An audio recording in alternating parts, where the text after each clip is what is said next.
Hey everyone, welcome to the studio. It is November 17th, and today we got lots of macrame lined up, and I have so much to show you. I've been very busy over the last few days. I'll be completely honest, I definitely took a day off. Not yesterday, the day before. Right? So yesterday. I don't know. I took a day off and had a nice day just macrameing on the couch because we had a nice snowstorm here in Toronto. Beautiful snowfall. So I couldn't get myself out, or couldn't convince myself to come into the studio here where there's no windows and I had no ability to appreciate the snowfall. So ended up just getting a lot of macrame done, and I have some experiments that I can show, and I have the design for the petals figured out. So first,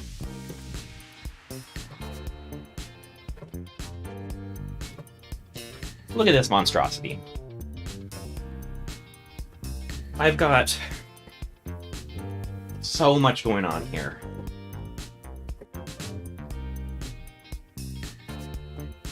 Endless amounts of knots. There are 16 half square knots to each one of these, and then those ends go off with 4 simple knots on each side, and then repeated over 100 times all the way around. At least I think it should be over 100.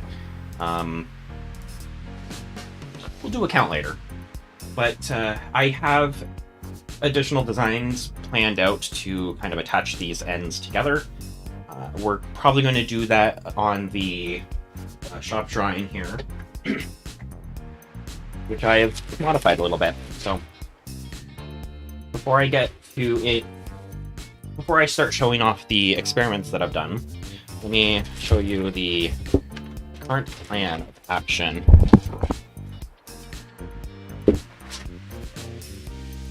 Again. So we've got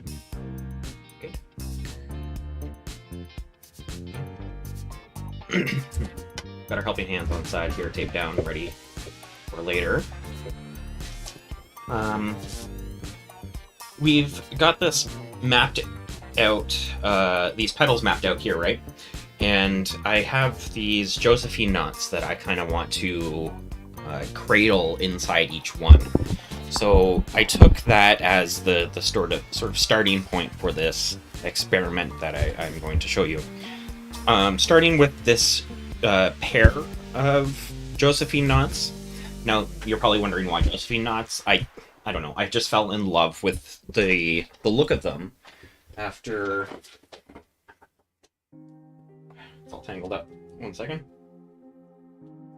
After working on this guy, which I haven't done anything with yet, and I have still more work to do to get the rings on this done, nor do I know what I'm going to turn this into, but I did find that, well, first off, I fell in love with the Josephine knot, right? But this material here doesn't give a great appreciation to the form of these knots, I guess, as they should sit kind of snug, but also loose in a way. It has to do with the way the two, and I'll show you here, this is the experiment that I'm going to kind of explain in a moment. But the Josephine knot should be two perpendicular lines that two sets of perpendicular lines that intertwine together to create like a figure 8, right? And with the orange acrylic string that I'm using here, there's just not enough friction between each strand to keep the couples kind of paired together. So I have to rely on a lot of stress on each string to kind of keep the form of the Josephine knot. As you can see over here, once it all starts bundling together, you lose the impression of each knot, and you have to kind of look very delicately or very closely to each one. So I wanted to give a greater appreciation to this beautiful knot that I've learned to do. And so that's where I started creating these cradles for housing these knots. Now, this is the general idea here, but this design specifically, I haven't quite mastered how I want it to work. I've been still playing with it, and that's why this is what we're going to be working on today. I will explain all about how I got to this shape and arrangement, and in doing so, I'm also going to show you how to clean up some of this, because this is pass one of my design for these pedals, and I started into this one last night, which is actually the third iteration. I was working also on a second one right before it, which is this one, which is quite pretty, but it was starting to become much larger than this, and this is already kind of bigger than my blueprint was showing. Shop drawing. So I want to tighten this up a little bit and maybe make it even a little bit more ornate. This is where we're going to be working today, and I think I might just set this guy aside to use here for this 3. And I'm going to start with some fresh material to show you how I got to this point, and how we'll get this to something like this, and then eventually to something complete like this. So that is our objective today. And if we do that quick enough, then we can start getting into the design of the outer rim, and that'll be the final piece of the backdrop of our halo. So we'll be able to figure out what that edge condition looks like. Are they trimmed, and is there like a does the weave of the twine unwind and become sort of like these flayed poofs, or maybe that even becomes like sort of a rim. Who knows? We have that certainly to play with, but we're going to just think about that for now while we work on the pedals. Oh, one last thing about the pedals. You'll notice that they get larger, and the number of Josephine knots that I'm displaying in each one goes from 1 Josephine knot to 9 Josephine knots. So I'm trying to play off of the the decimal system of units. So 1 through 9, and then I guess I'm missing 0 though. The quantity of nothing. Maybe that's what this is. This is representative of the nothingness. I don't know. Not sure. Maybe we'll do a rearrangement of how these lay out, and we'll end up being able to fit in a pedal with 0 knots in it. First, let's get into cutting some material.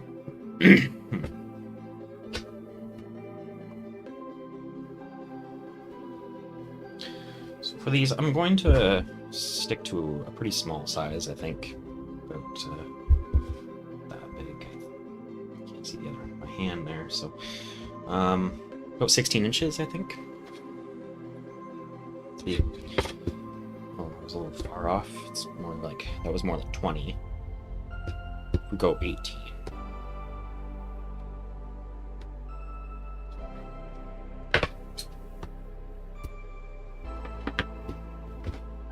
Let's just make a bunch of those strands.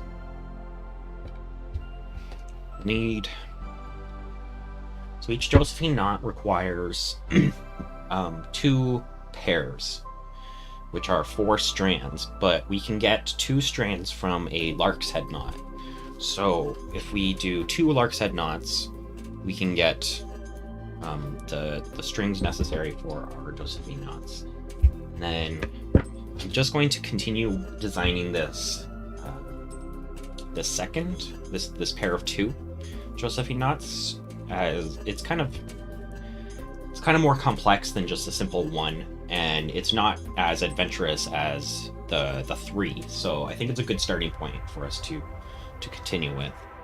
And then once we are comfortable with the cradle of 2, then we'll go up to 3, and at that point we'll be very confident and we can just go back to 1 and just quickly whip that off. We'll go from there. We'll see how far we get to today.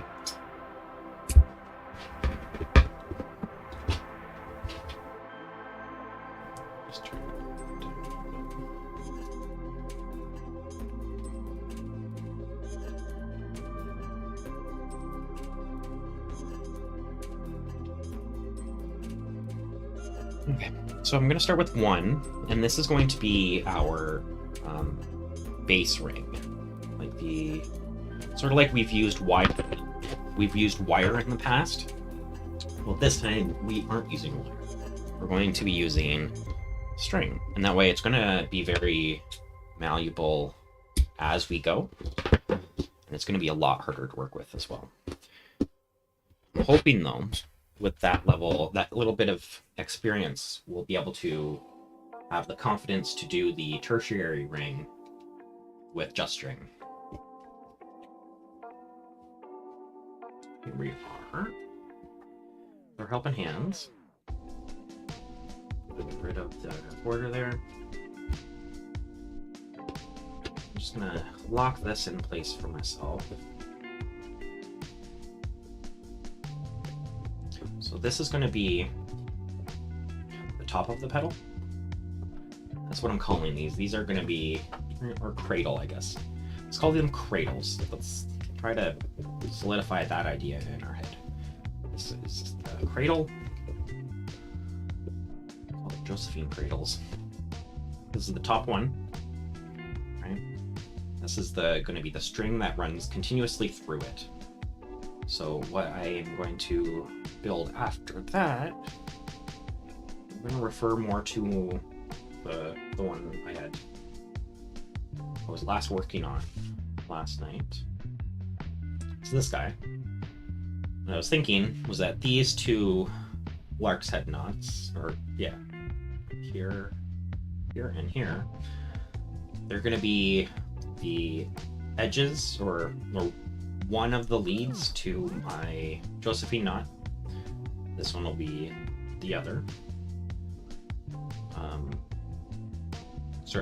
Of the other Josephine knot. And then I'm going to create another lark's head knot over here, and then we'll have 2 and 4 to make 2 Josephine knots.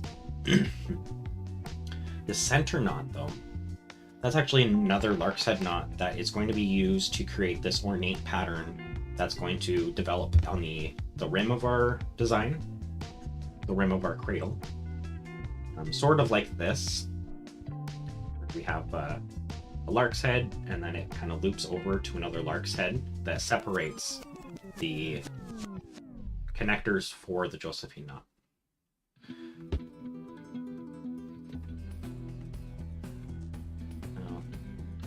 Remember correctly, took some liberties to design this a little bit differently, where the lark's heads will do reverses for this ornate one, which I think it's going to benefit the look, as we won't have as many of these competing sort of overlapping knots. Here's a good example. I'm going to be getting rid of this connector piece here and making it loop back the other direction. You can see the difference a little bit. Well, not a little bit. There is a definite difference. We're looking at the difference between this knot and this knot. This is the reverse lark's head knot. So instead of getting these continuous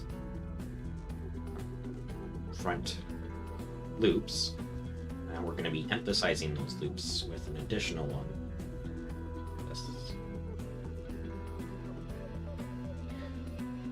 And if I don't love it, if this turns out to be prettier, then, you know, I don't ever consider any of this as a waste. We're experimenting, so we're learning what we like. It's like my university years all over again.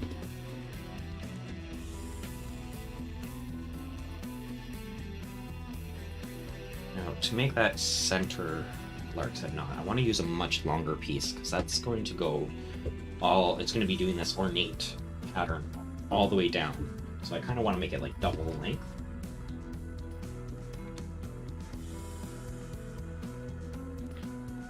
I'm just going to cut a much longer piece. I'm going to set like these guys aside, use myself on what I'm doing here.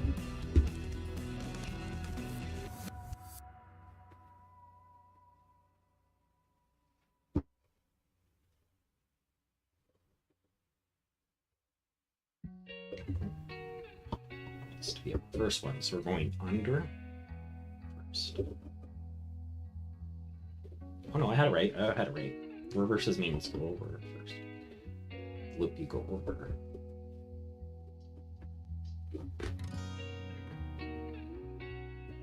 What? That isn't what I wanted. It's under. I'm still learning. Yeah, that's right. To go under.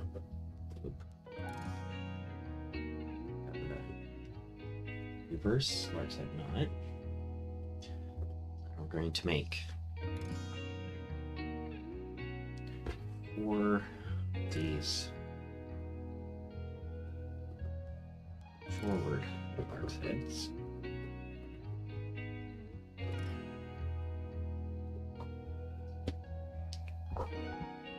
Make in a little bit closer.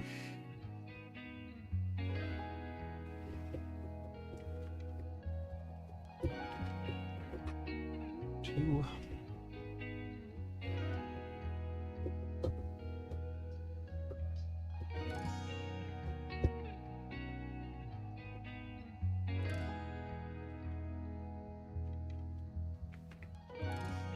I'm going to take just one of these strands.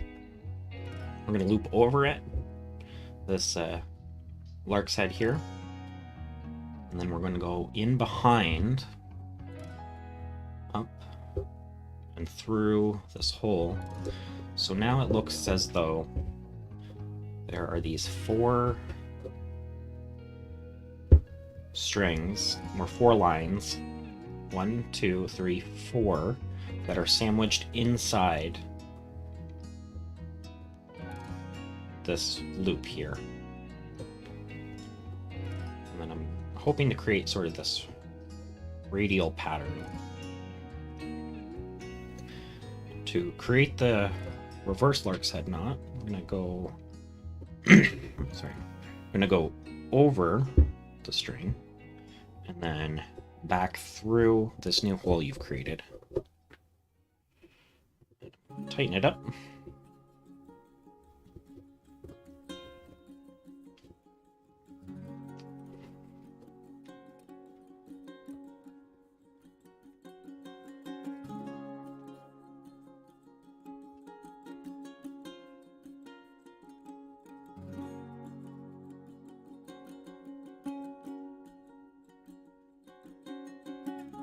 Do the same on the other side.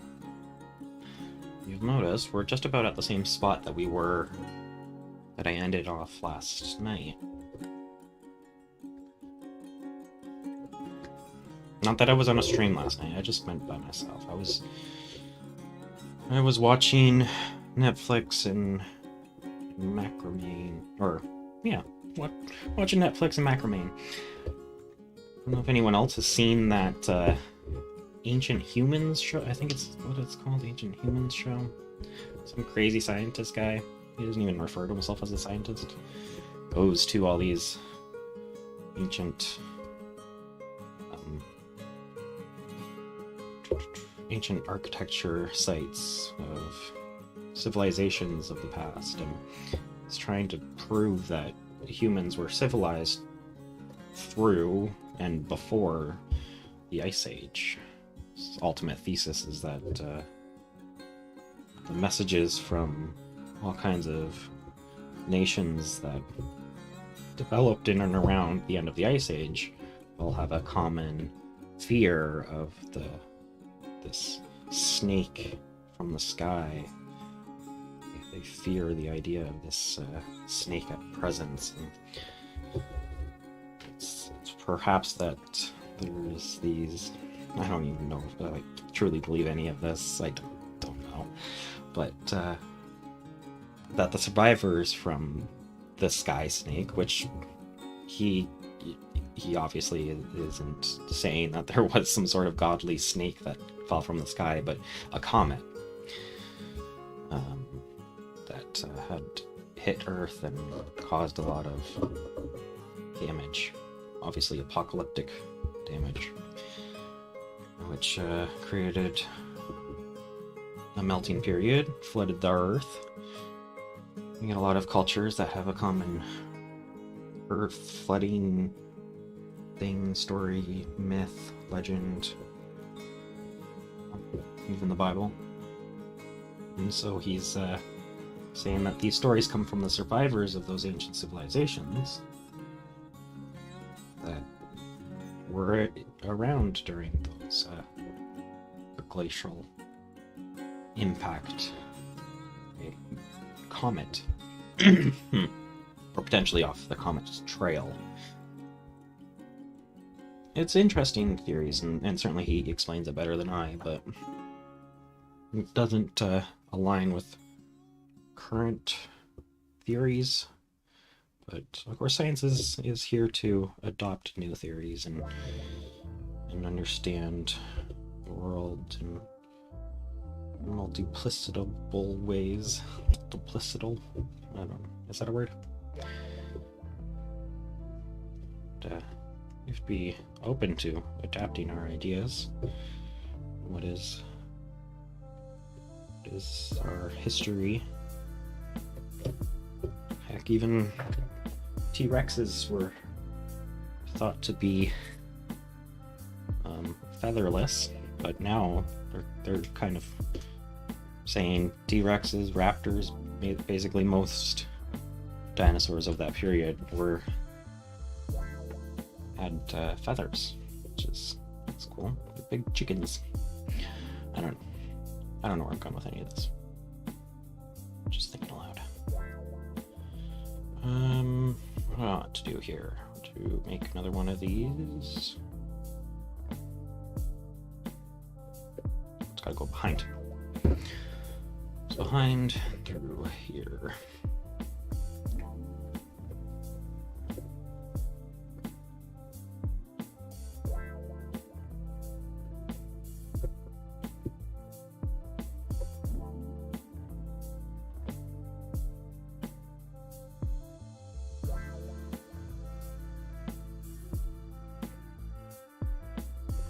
All that to say, I was up really late last night finishing his silly docu-series. I mean, it's not that silly.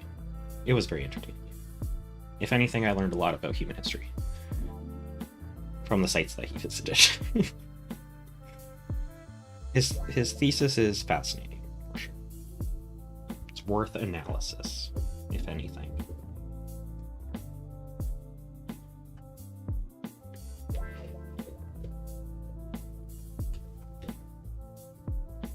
I don't know. If you know what I'm talking about and you have strong opinions, let me know in the comments. I'd love to hear them. Alright, so we have these two lark's head knots coming out here. You know, to be symmetrical, we'll do the other one on the other side. One thing though is just one... Oh, excuse me. Sorry, just right across my legs. Stop staring at my crotch.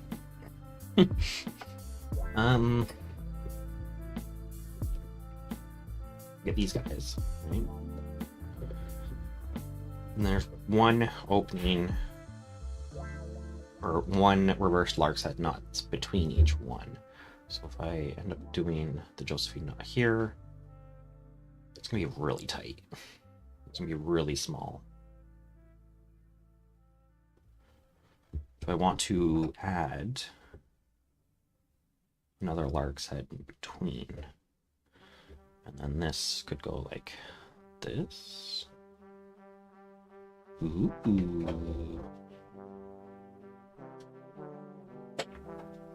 Hmm.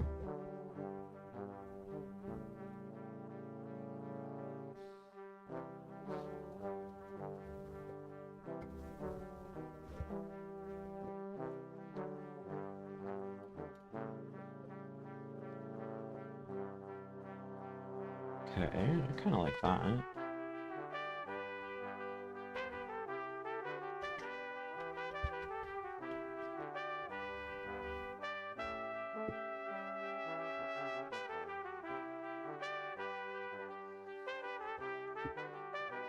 I think I'll run out if I continue that, so I'll need to make another. I'll make this one longer. Take it out and make it longer. Besides, this should be the string we use for our Josephine knot.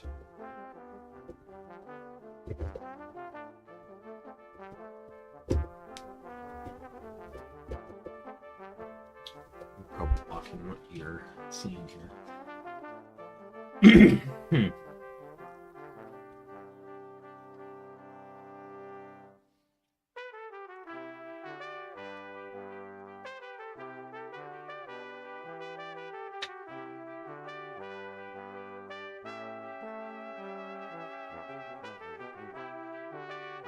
Well, it feels right. That's good. You're so bleak.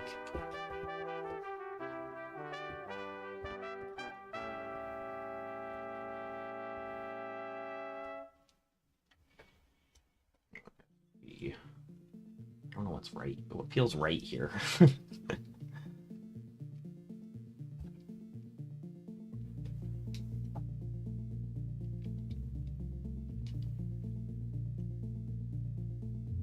that okay?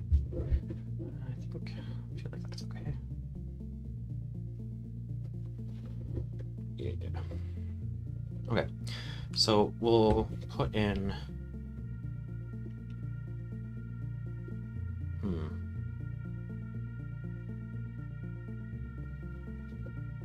Don't put in one. That's kind of interesting.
Maybe you don't need to. I don't think I need to add another. Because then it'll just get too bulky, I think.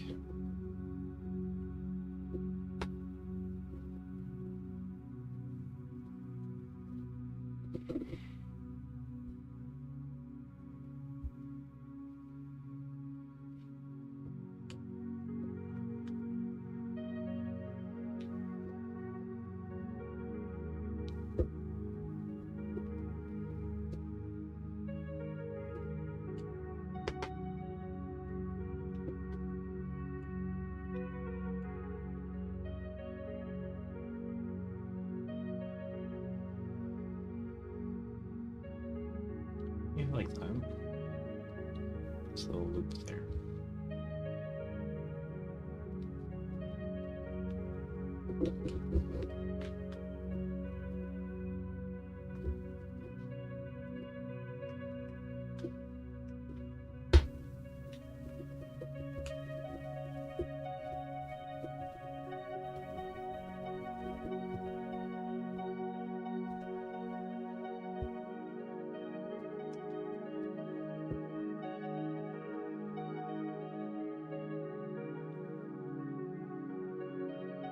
Oops.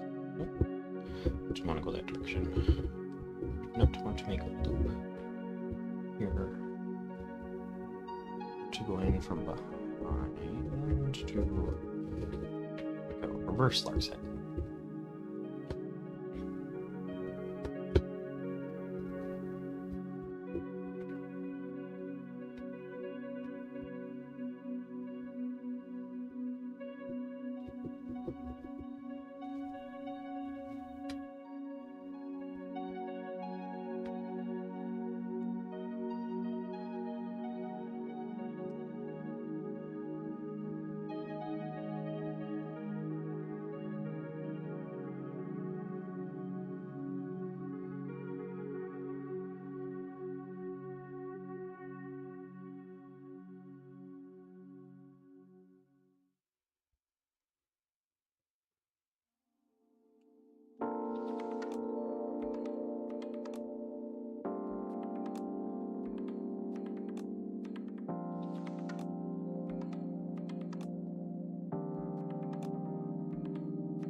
We have two here. Now, let's get the fourth in. Let's be consistent. So this means I need to do this guy, which is just another reversal arc set, not right beside him. I need to go in underneath.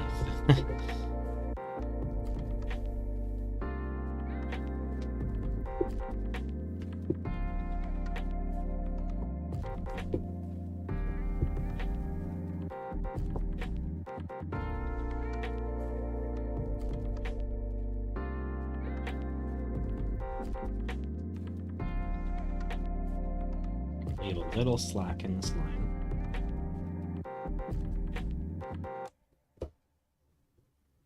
to kind of give me that loop like I have on the other side.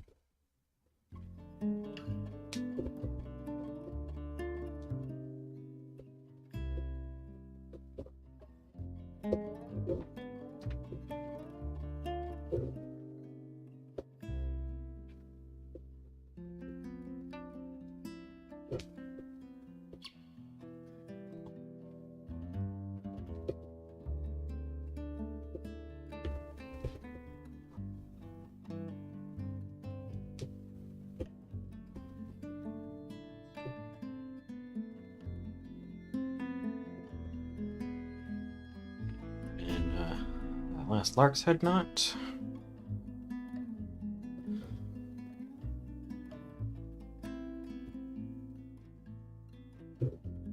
Do a reverse one on the other side like I've done here. I have a completely symmetrical start to our cradle.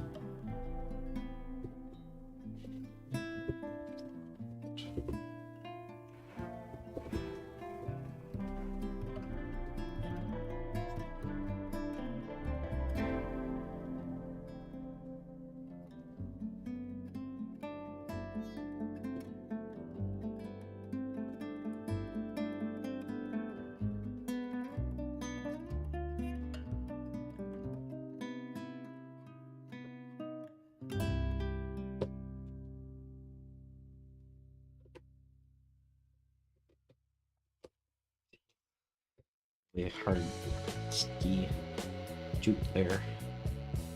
Not sticky like... I don't know. Sticky like a twig.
We're gonna set those guys aside.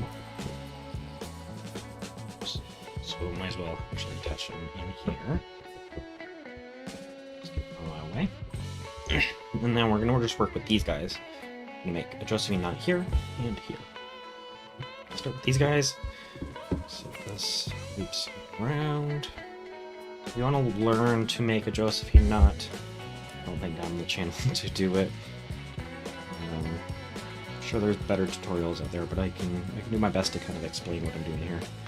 So these loop around to make this sort of roller coaster loop.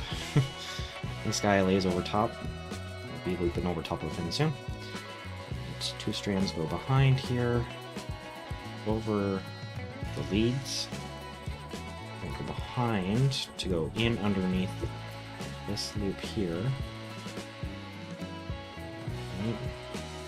So it's going over this, going under this, and then where we laid that lead across, that actually needs to come out of the loop-to-loop, and it needs to go over top of those leads. Right, like that, and through, back through the loop-to-loop. You can see the original loop-to-loop is here, and the other one that we created along the way is here. And all you have to kind of remember is that it's a over-under pattern.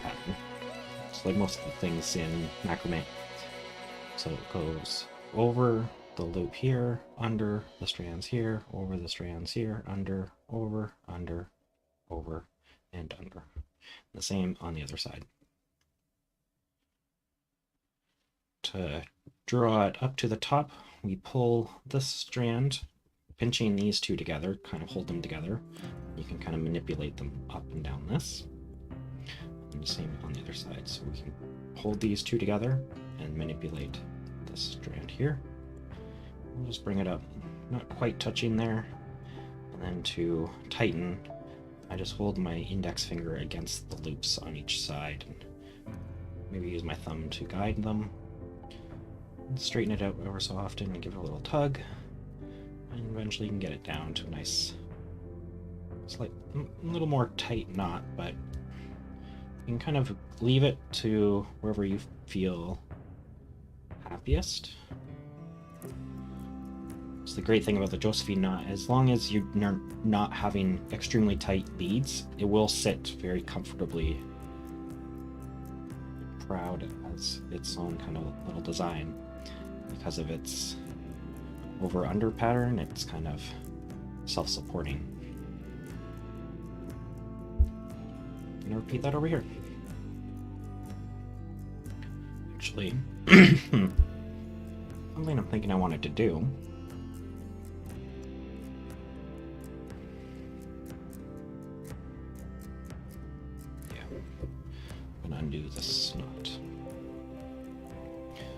we're gonna redo this Josephine knot because I want to do this. I want these two to be paired, these two to be paired. So once again, a loop to loop.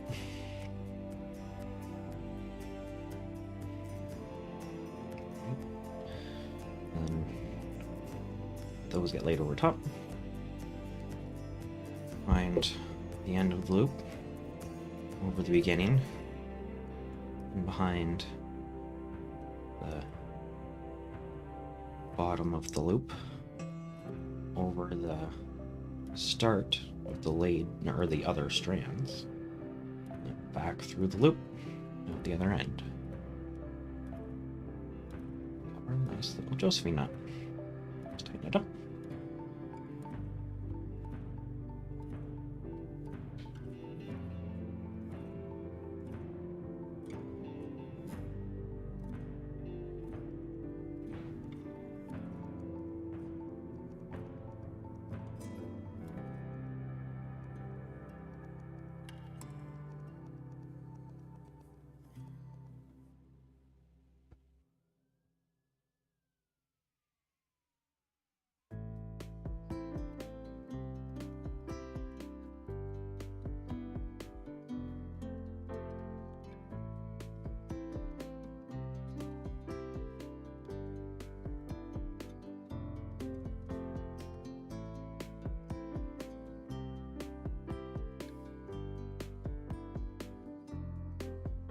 If I wanted this completely symmetrical, I might think about reversing the direction of the Josephine knot, but I have a radial design in the works for the halo, right? So I kind of want each knot to have this uplifted look, sort of tilted in one direction.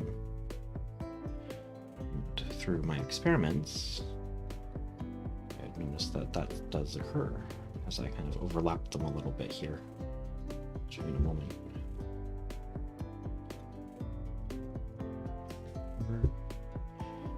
Back through.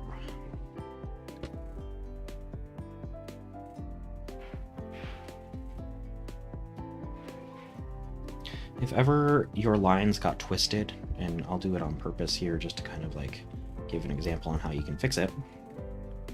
So your Josephine knot isn't sitting perfect and you have these strands that are going the wrong direction.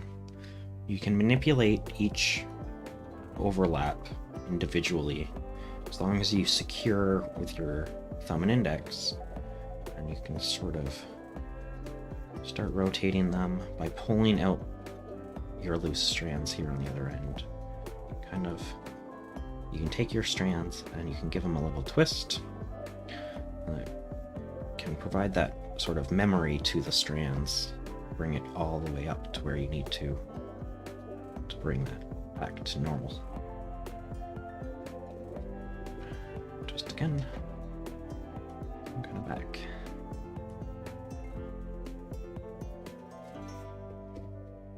So even if you don't get the knot process perfect, you can just fall back to twisting technique. So now I've got these two nice, proud Josephine knots.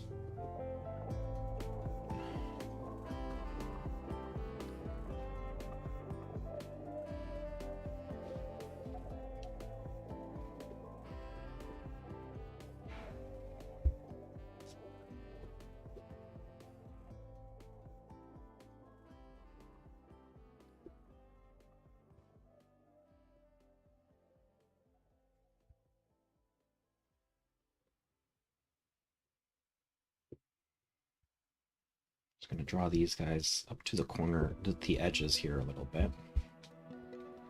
Become evident why in a moment.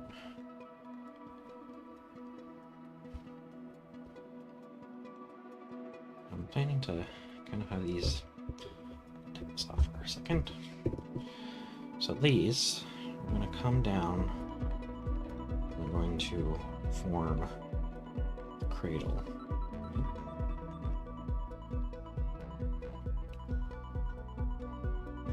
So we need to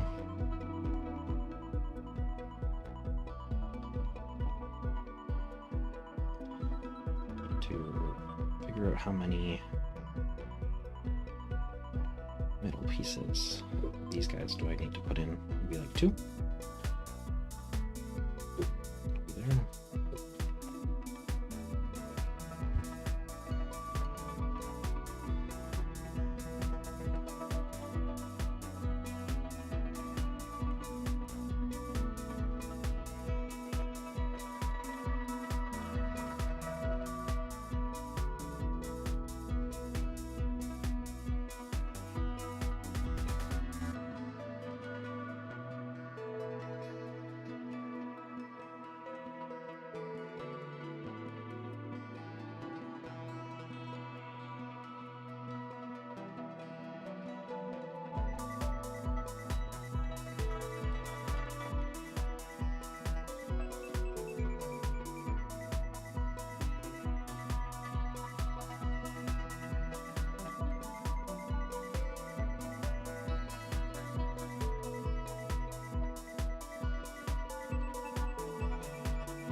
Hey, Keep. Good evening. Hope you're well.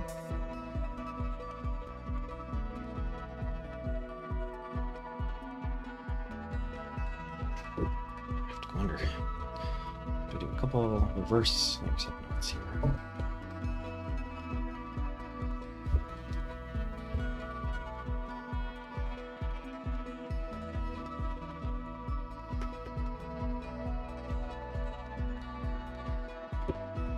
There's all kinds of new music. So I spent several hours the other day going through the YouTube music library and picked out any songs that I felt fit the vibe of the studio. So there's about 14 hours of music now.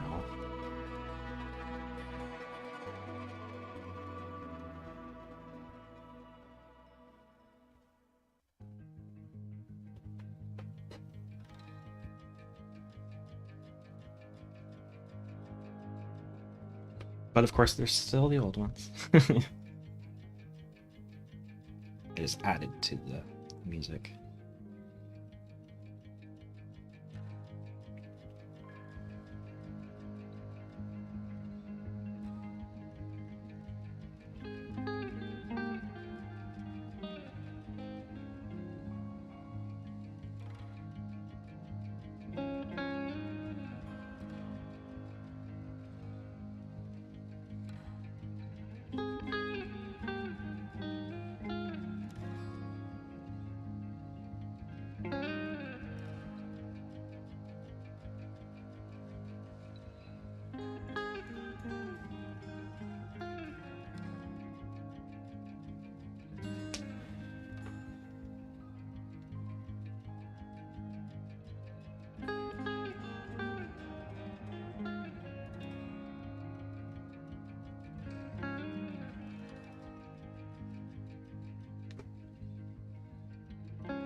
I think I'm going to put a connection here.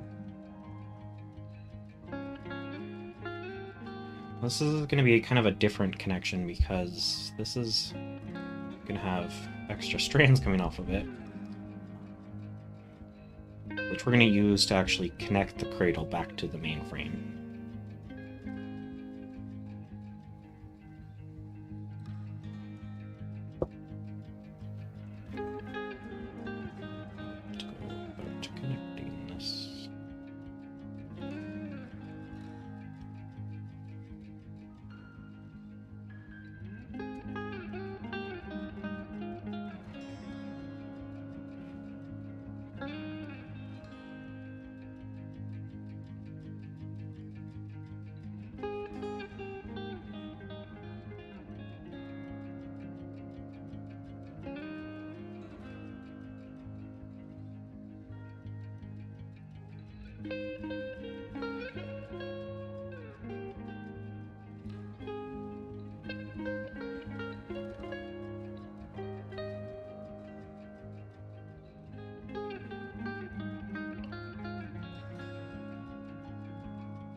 This is a different kind of method that I was working with the other night, kind of figuring out how to create these cradles without using any wire. It's certainly more challenging, but I think it also provides a lot more leniency because I can create these strands of different knots, and then I have the ability to kind of join them all together by reconnecting these other like done up parts back with the structured piece, sort of like I'm doing here. So early in the stream, at the very beginning of the stream here, I was showing off these two pieces that I have figured out. I made these without any help or designs from anyone, so I was pretty proud. This was the first one I kind of figured out, but the back is quite messy. And then I started designing this one, and I was falling more in love with like this ornateness, but I also wasn't doing much better with the back. So I'm on to try 3 here.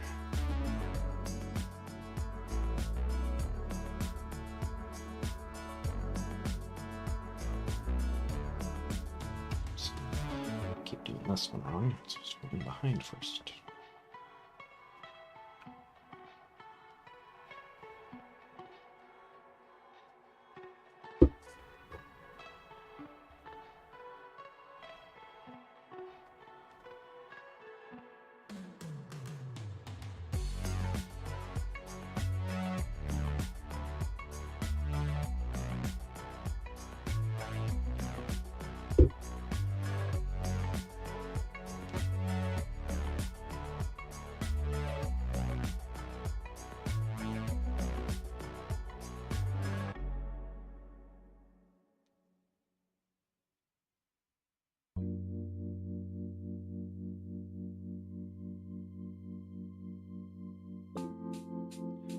Catch up to the other side here.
two reverse narcs heads there.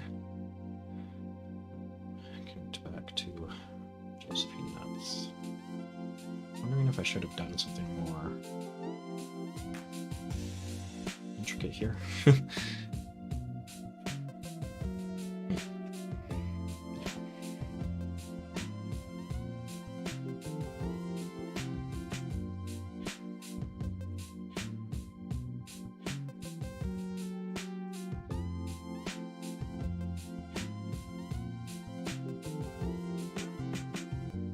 It does remind me of a heart.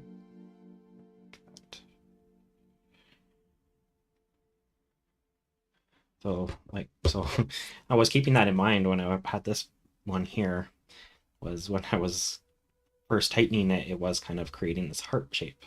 And I was having to like force the Josephine knots up, because I don't necessarily want to make a heart. I'm really looking for this drop shape.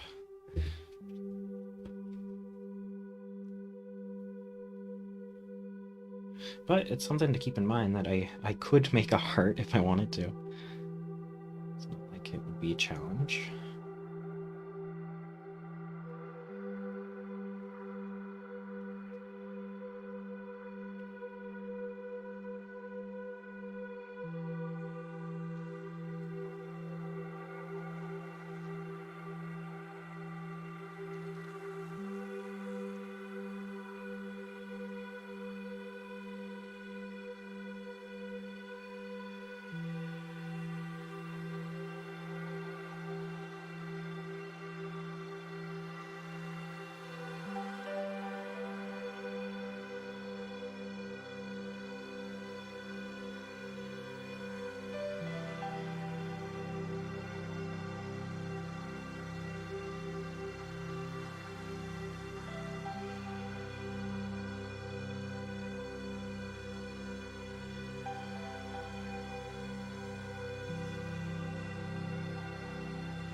Getting in the zone on this one.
So I'm thinking just connecting this back to the structures here and here, on the right and left.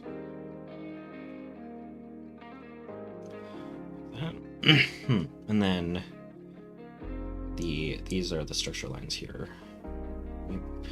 Having them come down to a pinch point, a teardrop shape like that. And then repeating this process, just with more and more knots. More and more Josephine knots.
attached to the wrong one. I think. Yeah. Okay. I need to take a little break. My eyes bugged out there for a moment, and I've messed this up. Let's take it out.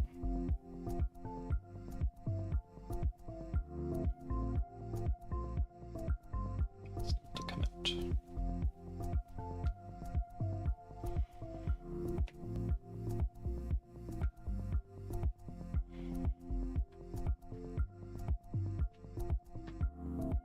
Come on.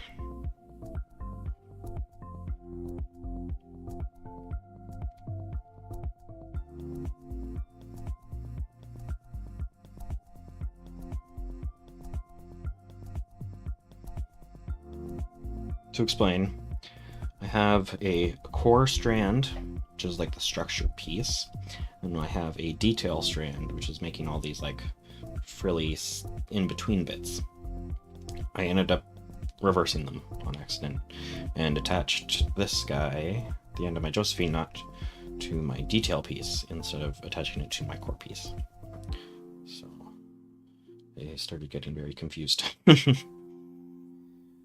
I'm going to take a 5-minute break. I'll be back to finish this up afterwards. So stay tuned. Stay tuned. You're back.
All right. So, where are we? This one, I don't want it. We already have that. Oh no, I do want it. I do want it. I have to make a one more reverse lark's head knot to create a tail.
Reverse lark's head here, and then figure out how I want to attach these points together.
wrong to think it needs one more? I don't think so. I think it does.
So that, I think I'm pretty happy with.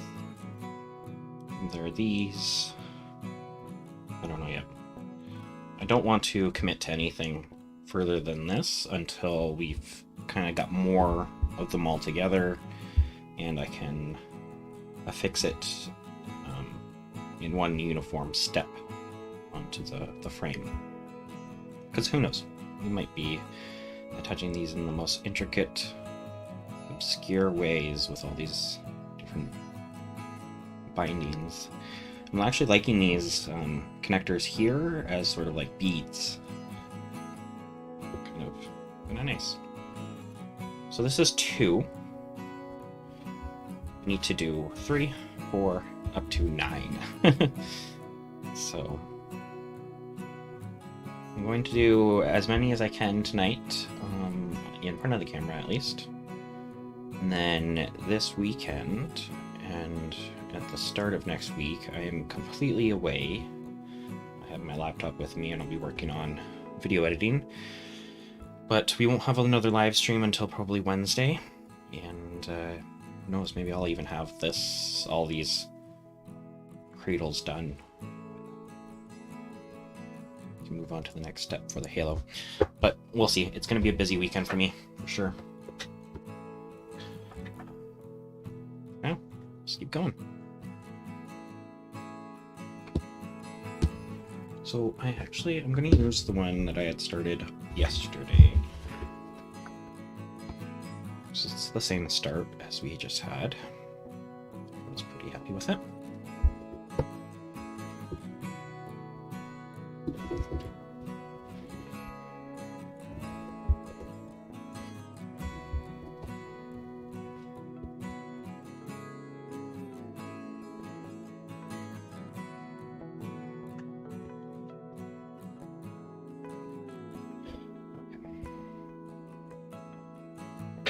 That.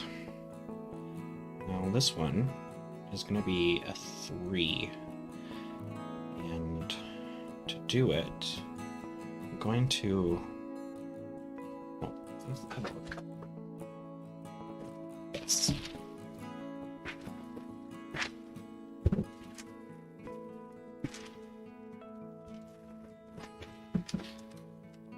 This is kind of the arrangement I wanted. So the 2 are side by side, the 3 side by side, and then the 1 below it. So I think a good start would be beginning with our Josephine knots. Or at least understanding where these go.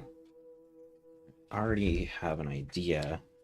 Immediately I'm thinking that the runs from this one go to that.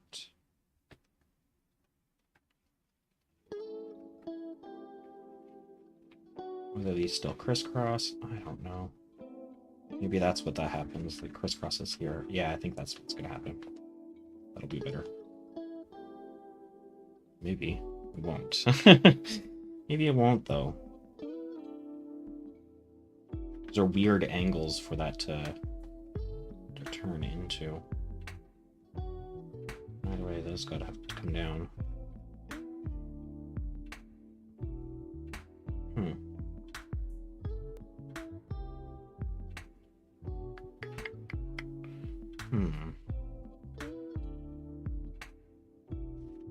I think we're just gonna have to start at the top here and then tie these out and then go from there. See what feels right for this. It's gonna kind of play as we go.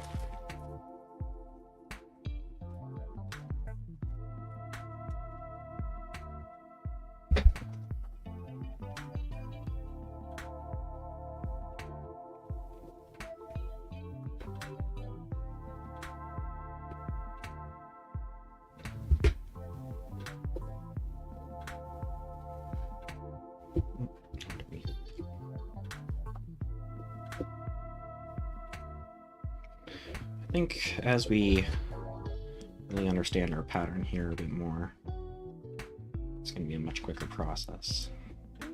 What is it, an hour and 45 minutes just to get one done? This whole thing has been quite the process.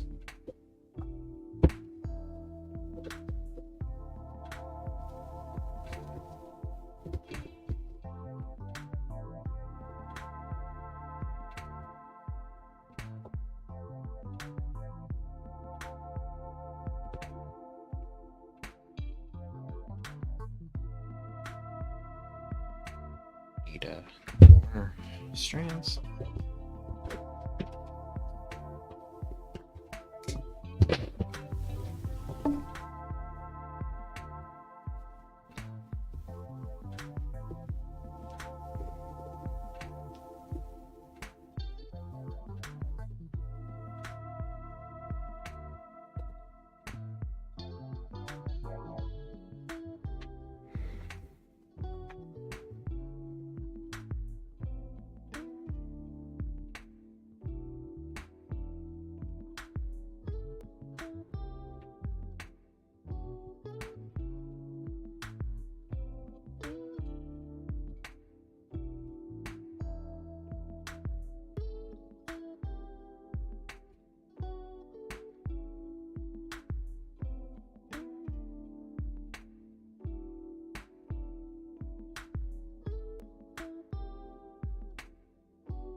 guess I could tie these off now, actually. I was gonna say these are gonna be a Josephine knot, and well, might as well make them one.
Leaf matter or something in here. Get rid of that.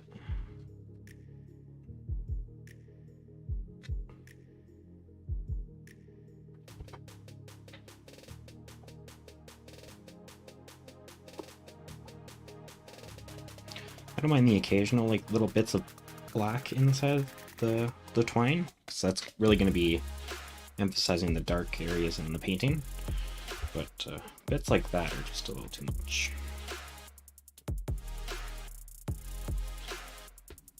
Did you forget that this is gonna be a whole thing just for a painting? Sometimes I do.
That for twists.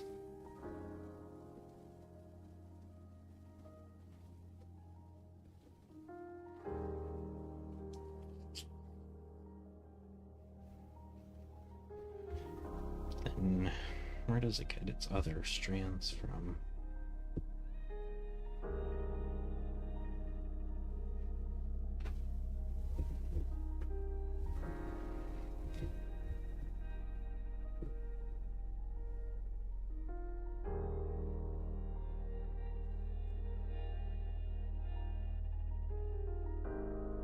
Wait a second. It would be these two strands. That doesn't... Don't think I like that.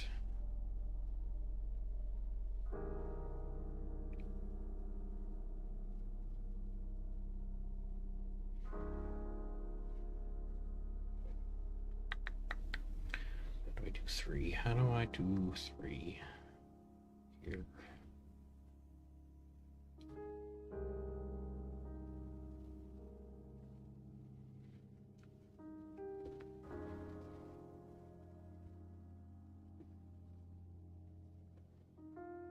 I think that's good. I think those need to...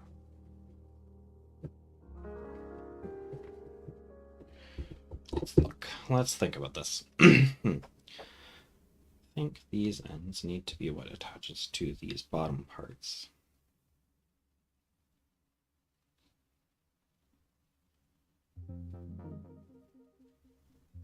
Meaning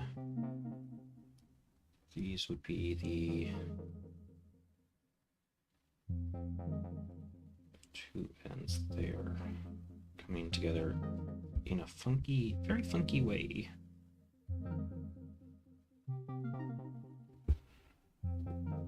Let's see.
Certainly some interesting things are happening here.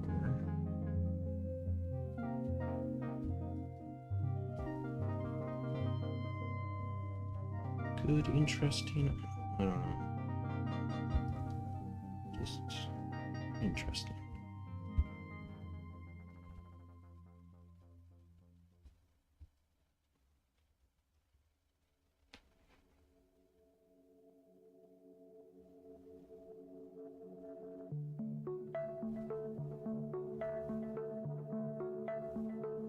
I think it needs to twist, though. It does look right twisted. Just pull top more taut? I don't know.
Keep kind of thinking maybe if it's untwisted, but no, I think it needs to be twisted.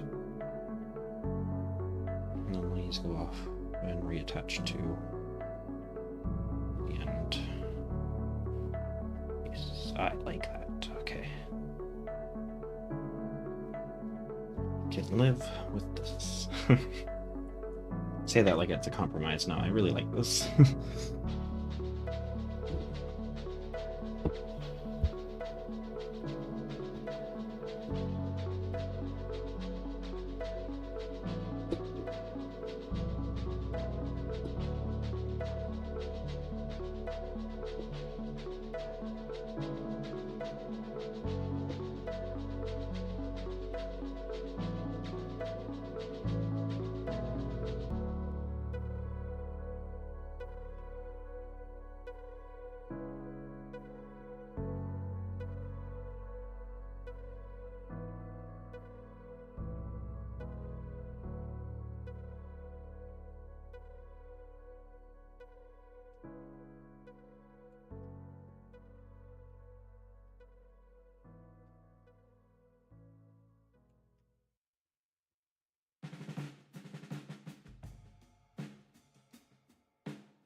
If you like it, it's the right choice. I completely agree with that keep.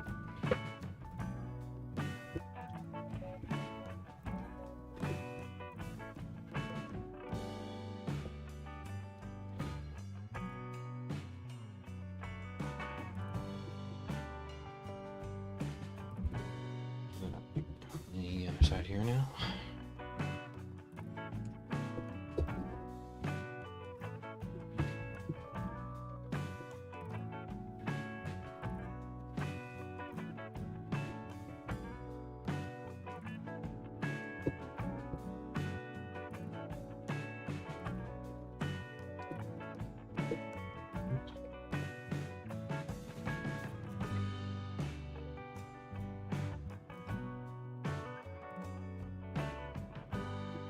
What do you do?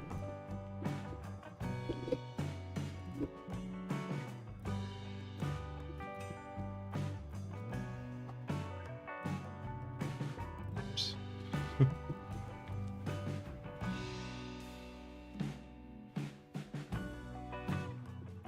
No, I did it wrong. There. I see. Went over when I should have gone under. So something I have to remember is that these detail lark's heads that go between Josephine nuts go first, so I have to go under that first.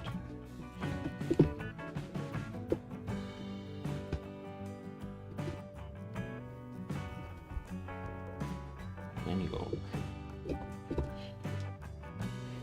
To complete the nut. There we go. That's better.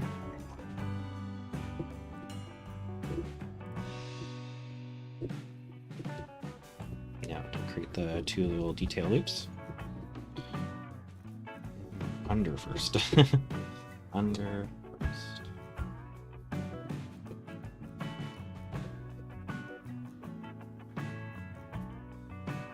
And over.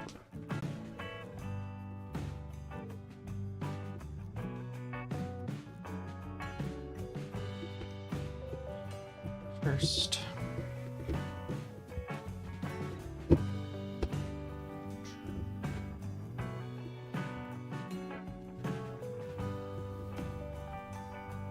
This is the where you create the loop, so I kind of want to leave some slack in it.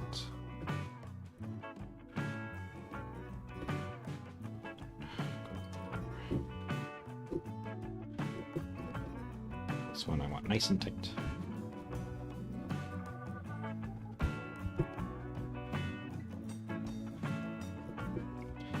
There. Now, I should be ready to attach these down to here.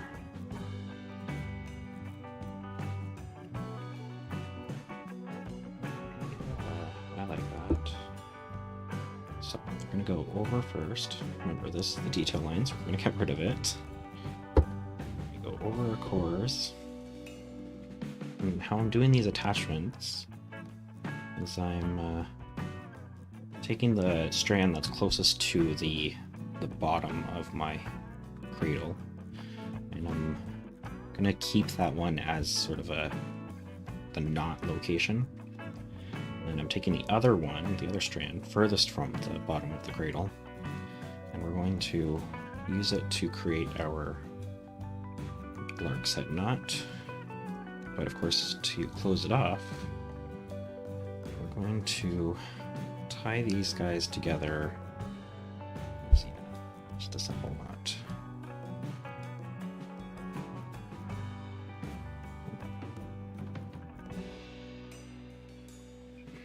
I'm going to draw that knot down to the base of that.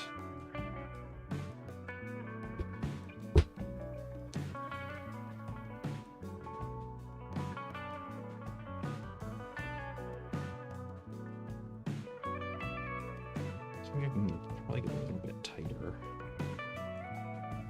Yeah, maybe that's good.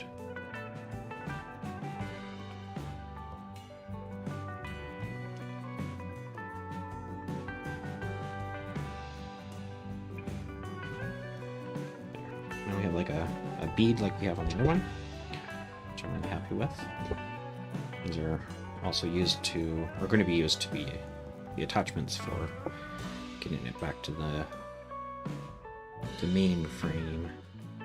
Right. Set the detail one aside, and I'll attach this to the core as well. So I'm gonna leave the one aside, using the furthest from the bottom. Create a lark's head here.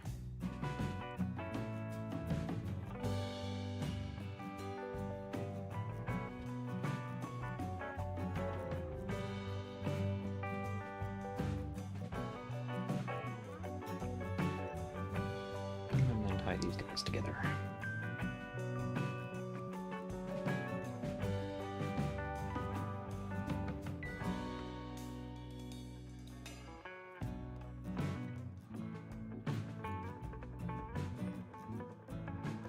What's going on here? What's this? What's that? I grabbed the wrong ones or something. Oh, okay, no. That's our core strand. Good. That's what we want.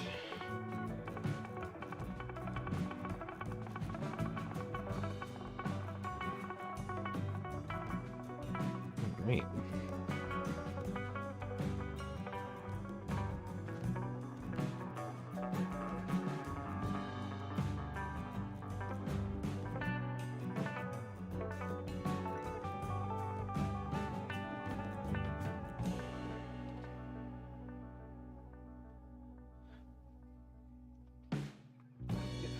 View here.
Oops. Let's go behind.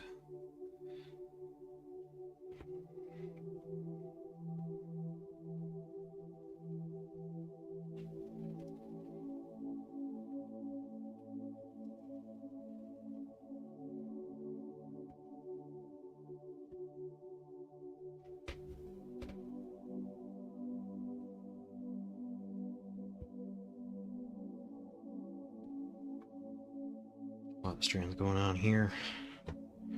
Get this guy out of the way.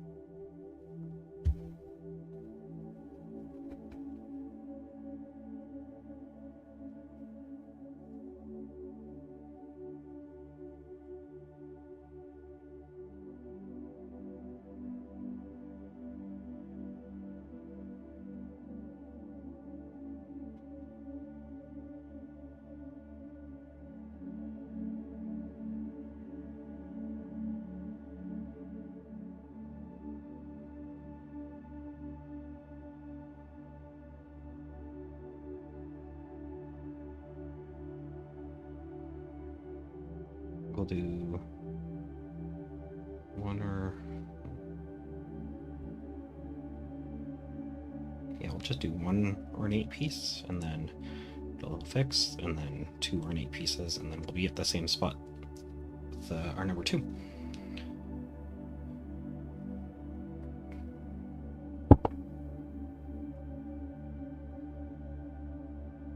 Just behind.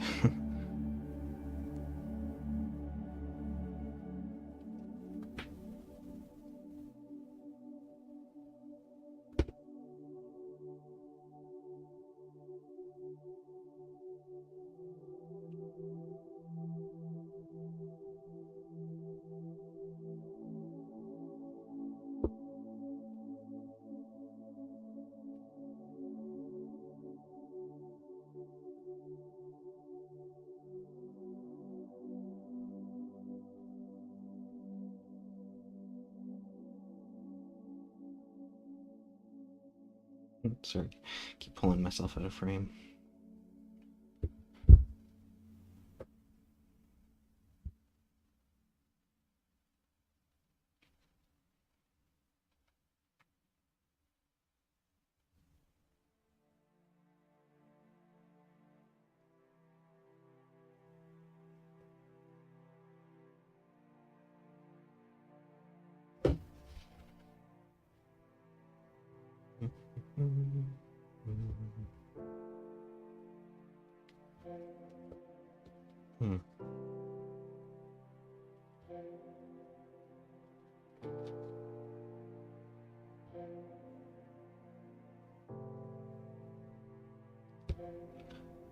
They're not the same.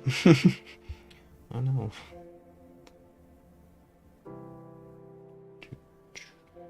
It's missing on here. Slightly aggravating, but only slightly. I'll have to undo this guy.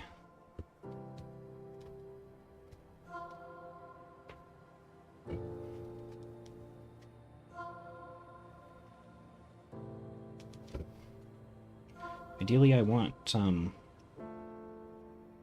one more detail loop on each side as I from 2 to 3.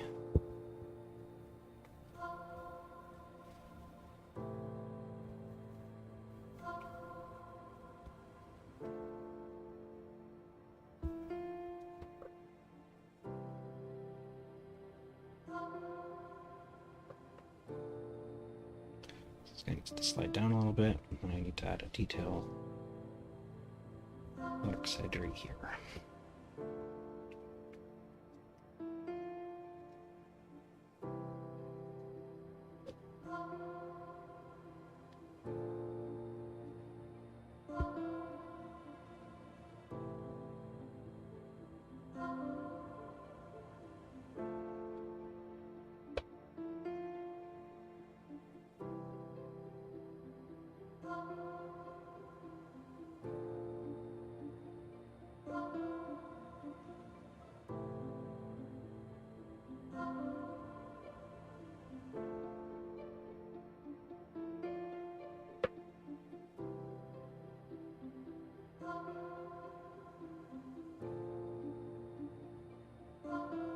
Push that guy back over.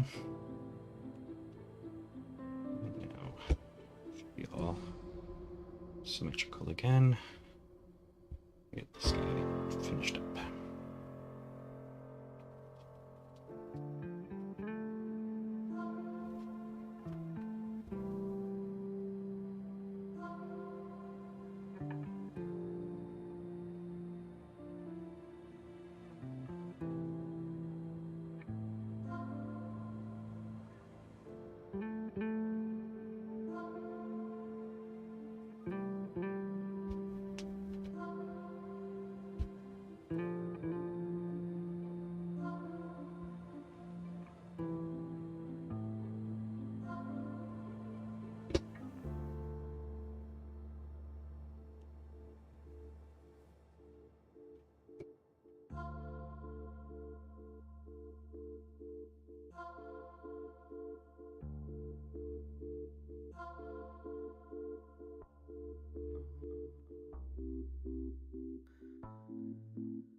Right, there we go.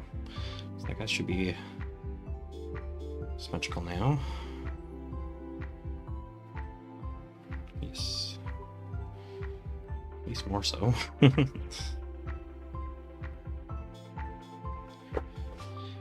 Back to this guy. I think that means I want to add 2 strands in between here, or 2 detail pieces. So I'm gonna add 1 more here.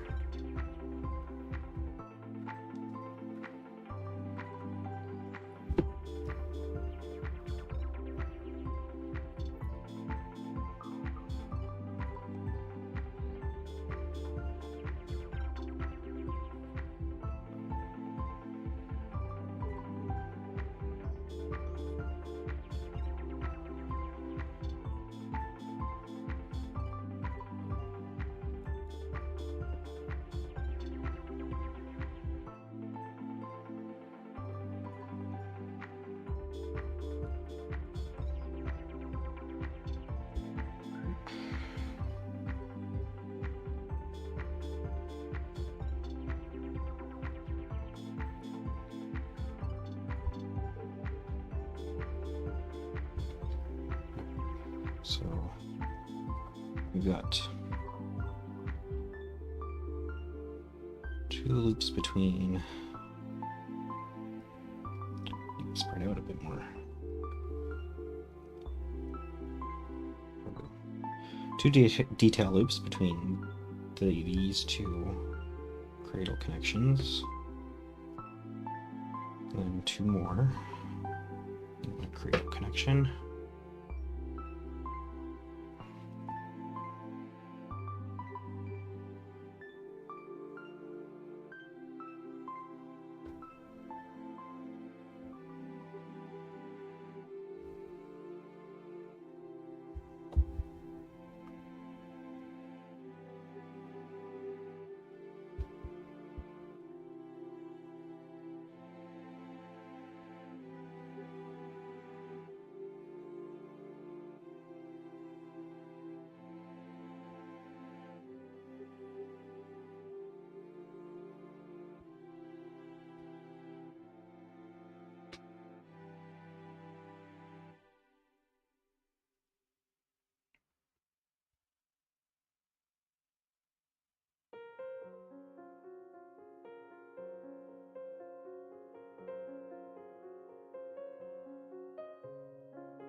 this one.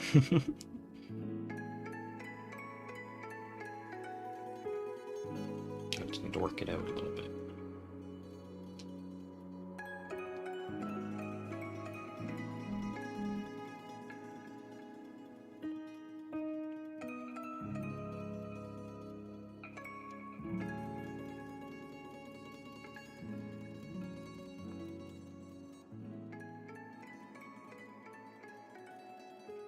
Maybe I'm being one over.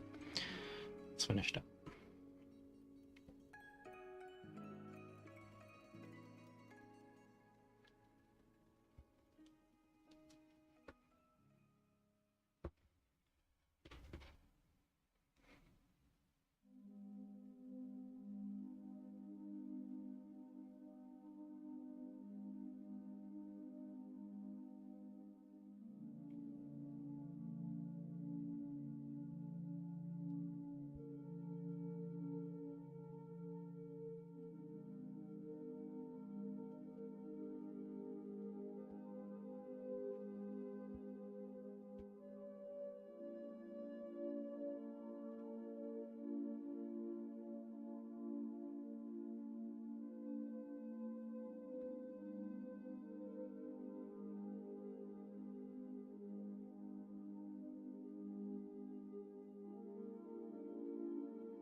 Do one more to finish it off.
Oops.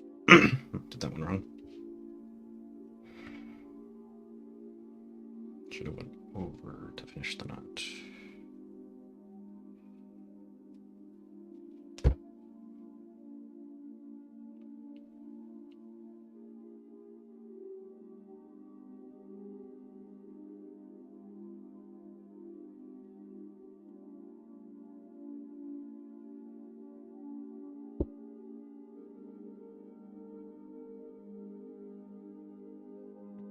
So we've got 2 and 3.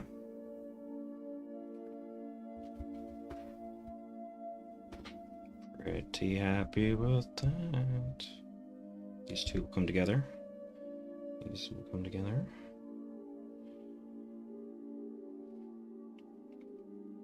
And then we go on to 4, and then 5, and 6, and 7, and 8. 9, and then 1. That would be it for them. But let's change gears a little bit and have a look at the actual mandala, because a lot has changed since last we worked on it on camera. So, the last step I was showing. Good.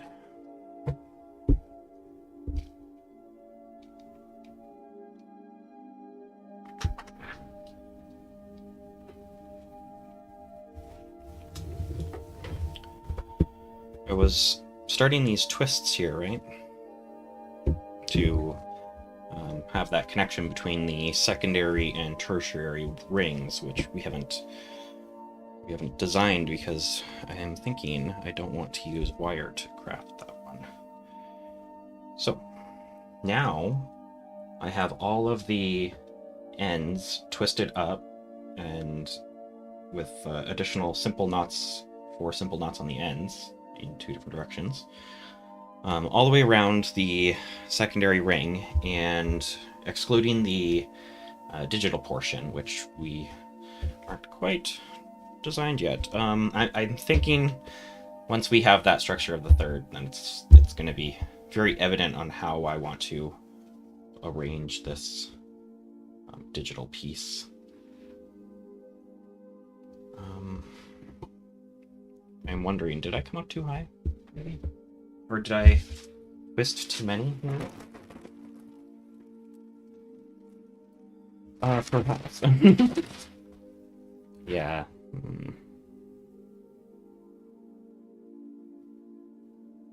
Let's bear that in mind. Because I think what I want to do to make this digital thing anyways is to create like this. I don't know what to call it. Fraying? Yeah, that's a good word. This fraying between pieces. So, come back to that. Working on fixing these all together.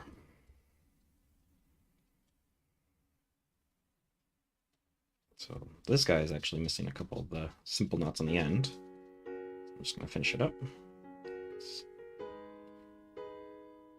3 and 4. So what I was doing next,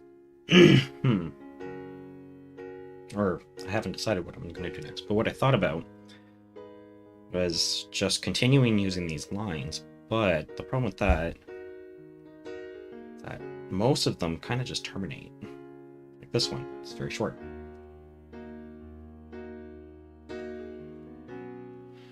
So, thinking...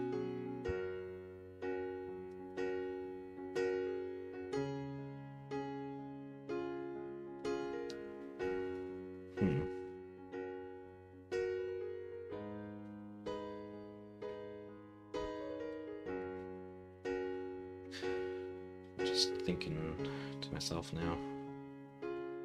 I kind of want to force these, untwist them a little bit.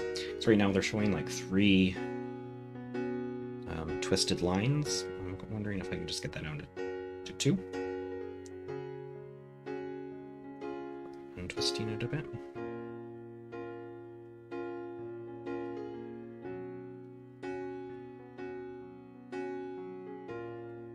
Let's do that. Let's keep using the lines. I was doing something here where I was amalgamating 2 lines together and fraying the ends. Maybe that kind of relates to what I want to do on the digital side there. I'm going to take these 4 here and tie them into a square knot.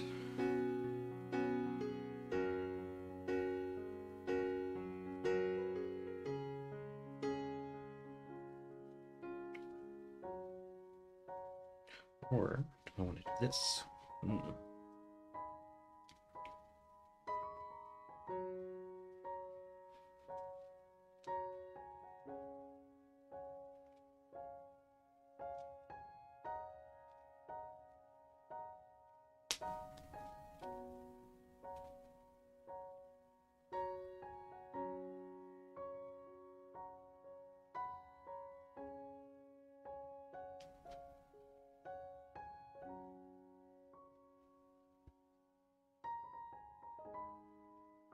Hmm.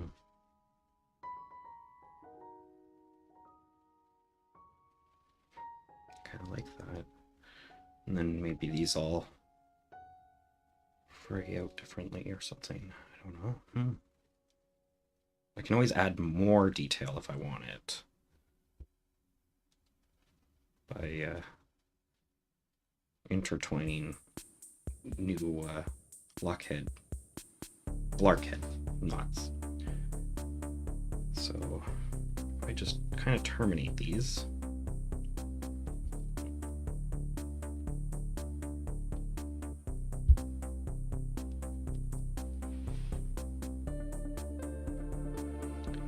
Thank you, Keep. Glad you like the mandala so far. I'm in love with it. It's looking great.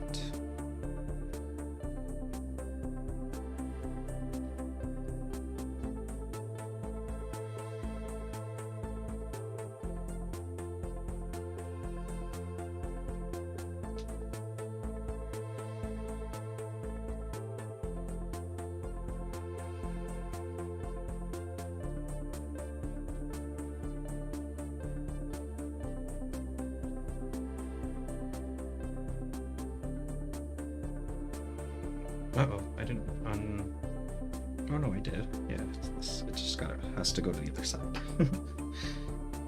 Confusing myself there.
One strand's really, really short. Kind of hard to work with.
Challenge 1.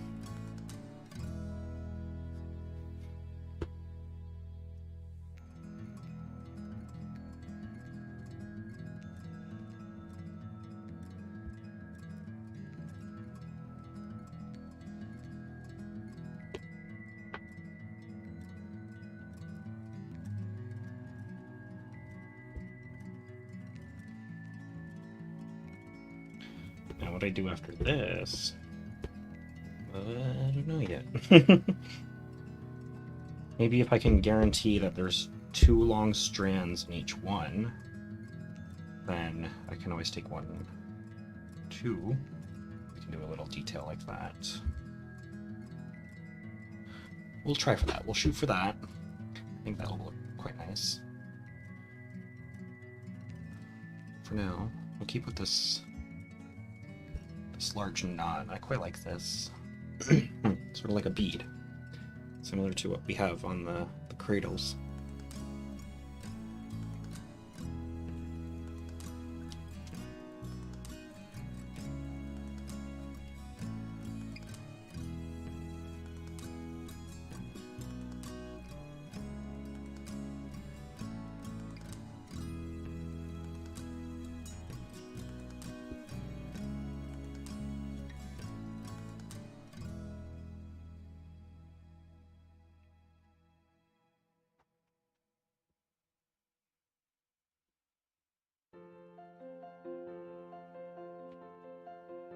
I'm just kind of checking all the strands to make sure that if there's ever like a really small one, it doesn't have an immediately small one beside it as well.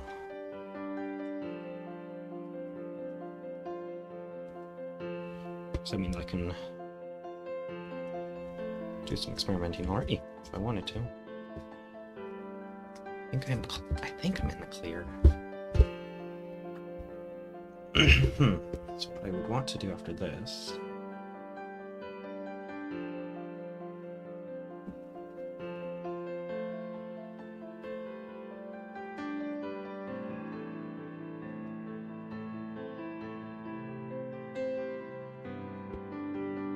so I want to make sure it's very tight.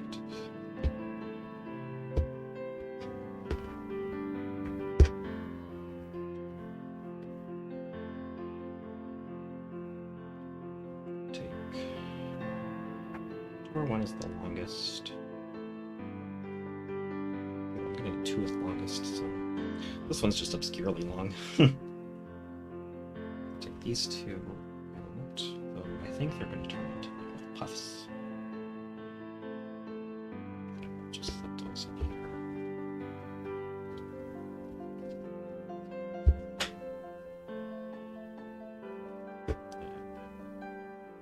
So here, take this one and this one.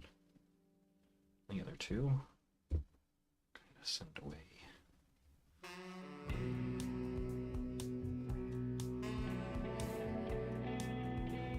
One's gonna go that way, and one's gonna go this way. And these 2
I think I know what to do there.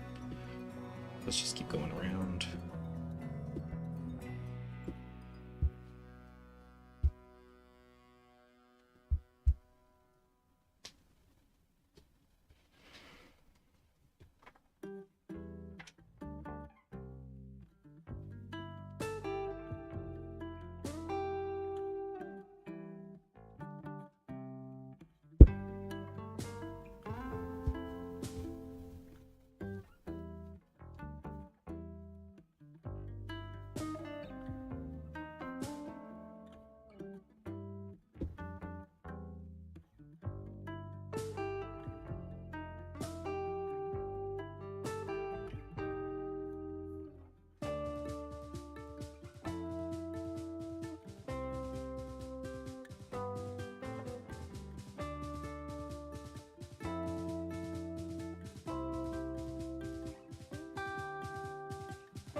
This one's missing its simple ties on the end.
And it's so tiny, so it's really hard not to get.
I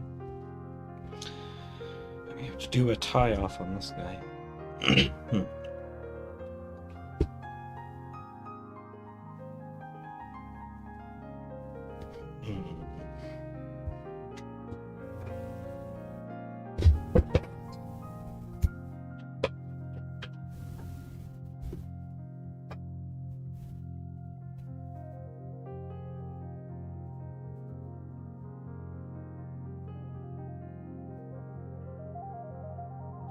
You know what? This tie off's only going to be here to actually help me get it through the knot.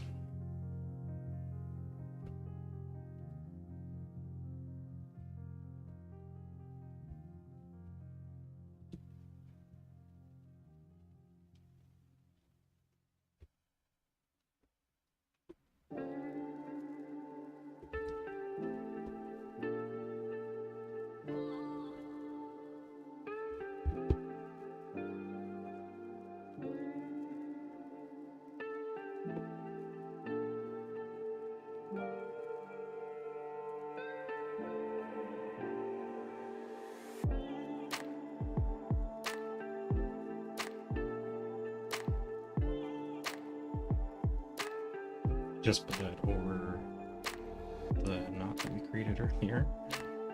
It's just easy.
Didn't make it all the way through. It wasn't easy.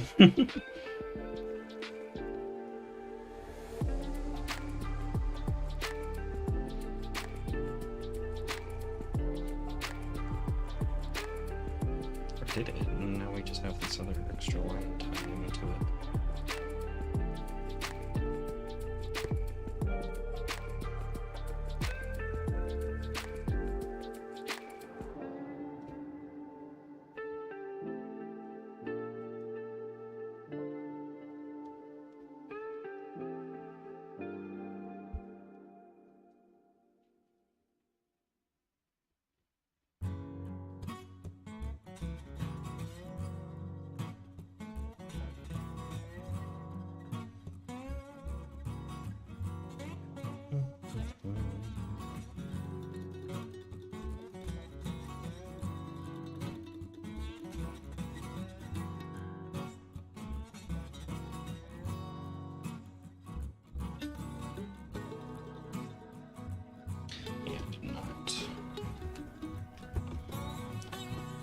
Alright, we're going on 3 hours here, and I am losing my patience.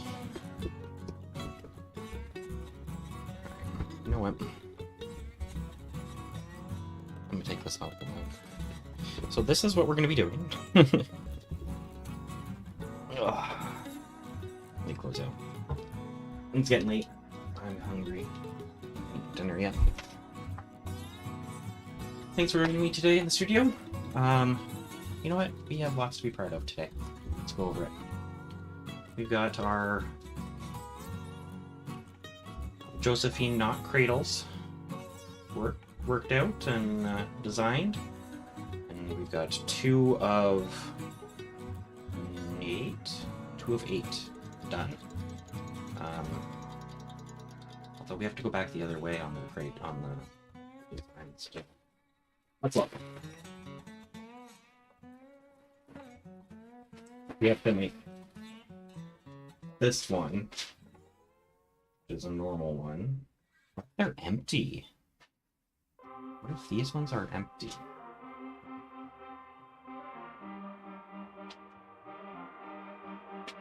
Yeah, I think they're going to be empty.